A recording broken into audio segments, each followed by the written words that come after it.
حرب اكتوبر كانت دراسه المشاكل ودراسه الحلول، الوصول لاحسن الحلول وتنفيذها بكفاءه.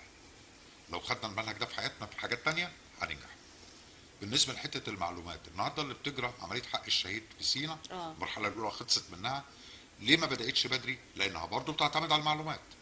قواتك تمركزت هناك، كانت بتتعرض لهجمات من العناصر الارهابيه، تم جمع المعلومات عنهم. عشان كده لما بدات عمليه الشهيد حق الشهيد بدا انه بيضرب في اماكن معينه لانه جاب المعلومات. المعلومه اساس كل حاجه، سواء في الحرب او حتى في العمل. طب. انك تبقي عارفه المعلومه عايزه توصلي لايه وتوصلي له ازاي. ايه العوائق، ايه اللي يسهل لك طريقك. صحيح. املك ادواتي يعني اللي بيها اتحرك. ايوه، انك ازاي تحققي هدفك. دي لها خطه ولها منهج. اتبعناه هننجح، ما اتبعناهوش هنسقط. هننزل الانتخابات، كلنا هننزل الانتخابات نقول نقول لا، مش مشكله او لا، المهم نحسن الاختيار اللي يقف معانا في المرحله دي. صحيح.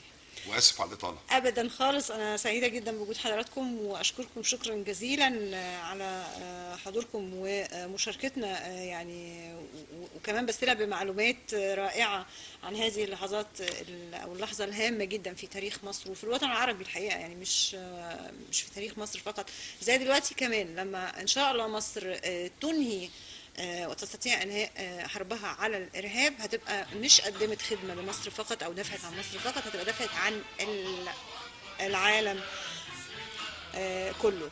الاسبوع القادم وفي اطار ان شهر اكتوبر شهر الانتصارات بنحتفل بشخصياتنا الهامه، وهيكون معانا من ذكرناه في حلقتنا النهارده صائد الدبابات عبد العاطي، وهيكون هو ضيف حلقتنا في الاسبوع القادم. انا بشكر ضيوفي شكرا جزيلا، دكتور سيد مكاوي استاذ التاريخ الحديث باداب المنوفيه، اشكرك شكرا جزيلا.